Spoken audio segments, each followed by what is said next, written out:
you're holding it for me. Hello. Being a fat, ugly dyke, mostly dyke, I am teaching psychology of gender this summer. And number one, will you be a guest speaker? So you don't care about your future earnings, got it?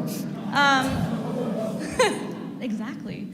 Well, I'm a dyke, so I don't really care about how I look or what I eat or anything either. But anyway, number one, will you be a guest speaker? I would have laughed if you'd slowed down so I could hear you. Thank you. I know, I talk really fast. My students tell me that too. It's all that gobbling. Will you be a guest speaker for me? Sorry? Will you be a guest speaker A guest for me? speaker for you? Mm-hmm. For what subject? For when? Psychology of gender. It's gender, it's all gender. It's not just women. I'd be very happy to. Yeah, sure. We can come and speak That'd be afterwards, awesome. of course. Even if we have to Skype you in or something. Say again? And then my second question was, I already know that I should be populating my material with factual feminist and whiteboard material. What is the single assignment that I could give my students that will really challenge them in terms of their thinking around gender and what, basically, the assignment that you would give a student if you were designing a gender course? Oh, yeah. The assignment I would give them is debunk the 5 most heinous feminist myths and see what they come up with. Most of them the first 2 will be obvious. After that, let's see what they come up with.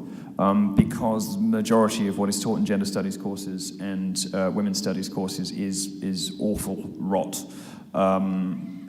But for my own personal edification, I would ask them to debunk 5 feminist myths and see what they come back with. You may discover some students horrified by the mere suggestion of the assignment. How dare you suggest that anything a feminist ever says might not be entirely accurate? Oh, that will tell its own story. So that's the assignment I would set. All right, thanks very much. Thank you.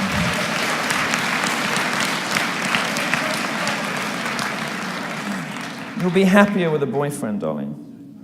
You would. Yeah, I know, because look. On a serious point, there aren't really any lesbians. I'm not attacking you. So you seem lovely, but this is something that people don't really understand about sexuality. You know, men have been exclusively sleeping with men for the majority of their lives since 2000 BC. Juvenal and Tacitus are very clear on this.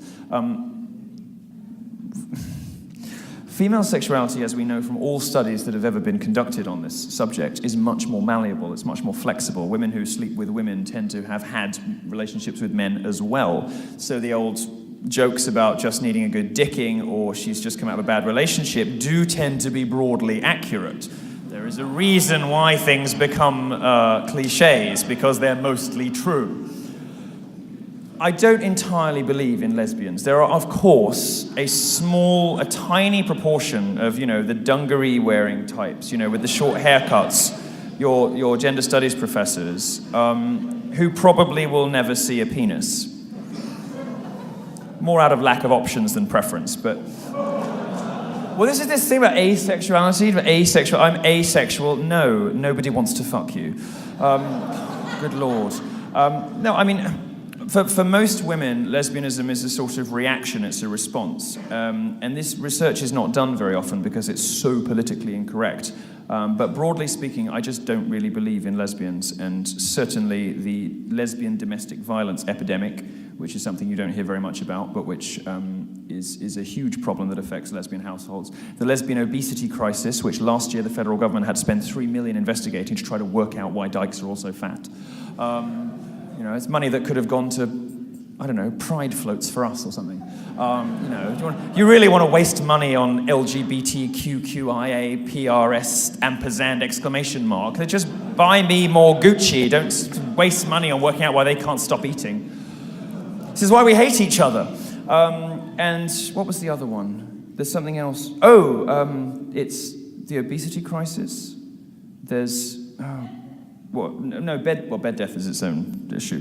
There's something else as well. Domestic violence, obesity crisis. Oh, and earnings as well. There's reason to suppose, depending on how you do the numbers, if you do the numbers, like if you do by household, lesbians earn about the same as everybody else, but if you do it by individuals, they earn way less. So if you're a woman and you decide to pick a lesbian lifestyle, you're much more likely to get hit, get incarcerated, get fat, and get poor. And you're probably going to be really unhappy, so don't do it. last question here.